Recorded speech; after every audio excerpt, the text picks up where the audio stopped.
মতিউর রহমান, আপনার কাছে আসি যে যদি সামগ্রিকভাবে যেটি দেখা যাচ্ছে যে জুলাই সনদ হওয়া বা ঐক্যমত্যের ভিত্তিতে নির্বাচনের হয়তো পথ প্রশস্ত হবে, নির্বাচনটি হবে, বিদ্যমান যে পরিস্থিতি আপনার কাছে মনে হয় কনসিডারিং অল ইস্যুজ, মানে এটি ফেব্রুয়ারির যদি প্রথমার্ধে হয় তাহলে নির্বাচনটি গ্রহণযোগ্যতার বিষয় আছে দেশে এবং বিদেশে নিশ্চয়ই আছে, এবং সেটি প্রান্তিক মানুষ সর্বস্তরের মানুষের অংশগ্রহণটা কেমন হবে যদি আইন শৃঙ্খলা পরিস্থিতি এবং সকল বিষয় মাথায় নিয়ে আপনি বলেন?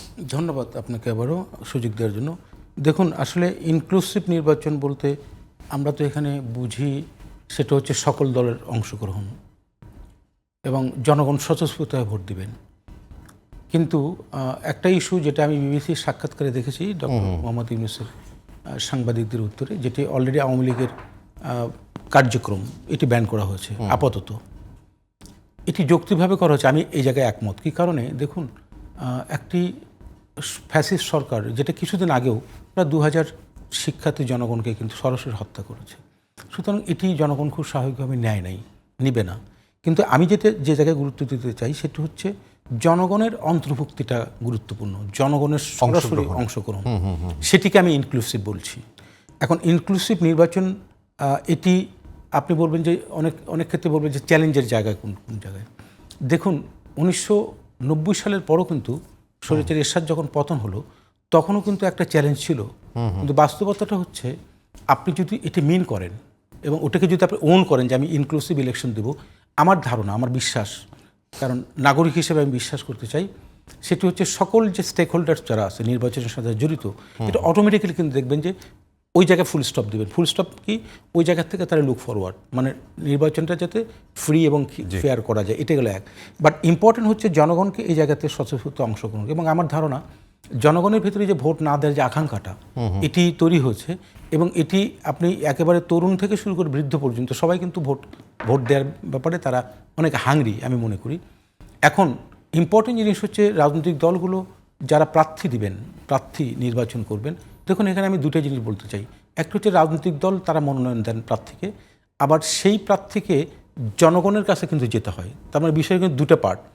আমি এই জায়গায় দৃষ্টি দিতে চাই বিশেষ করে বৃহৎ রাজনৈতিক দল সহ অপর রাজনৈতিক দলকে, যাতে জনসম্পৃক্ত থাকে এরকম একটি ব্যক্তিকে যাতে নির্বাচনে প্রার্থী হিসেবে, তাহলে হবে কি আপনার ওয়ান স্টেপ ফরওয়ার্ড, জনগণ কিন্তু অনেকটা এগিয়ে যাবে।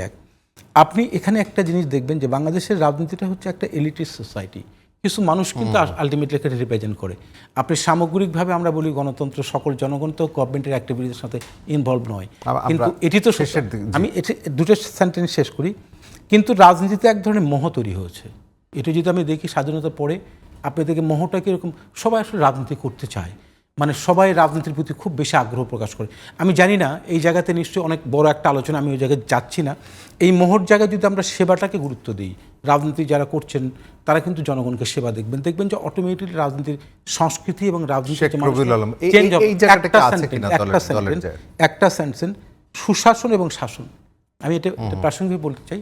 দেখুন, সুশাসন এবং শাসন, আপনি যদি সুশাসনের কথা বলেন, সুশাসনের চাইতে আমি মনে করি শাসনটা আপনি করতে পারছেন কেন। শাসন বলতে বর্তমান কিন্তু গভর্নমেন্টের পলিসিস বা পলিটিক্সে এখন আসছে ম্যানেজেরিয়াল ক্যাপাসিটি, অর্থাৎ প্রশাসকের না জায়গায় আপনি দায়িত্ব পালনকারী হিসেবে মনে করবেন, কারণ ওই টার্মিনোলজিগুলো আসলে মানুষের ভেতরে এক ধরনের হায়ারার্কি এমনভাবে তৈরি করে দিয়েছে, জনগণ থেকে রাজনীতি, জনগণ থেকে রাষ্ট্র শাসক যারা, তাদের একটা গ্যাপ তৈরি করে।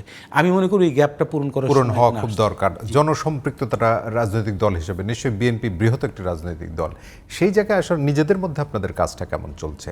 মানে নির্বাচনকে সামনে রেখে যদি বলা হয় যে জনসম্পৃক্ত মানুষকে সামনে আনা, প্রকৃতপক্ষে যারা জনগণের প্রতিনিধিত্ব করবে, সেই কাজগুলো কি বিএনপি করছে?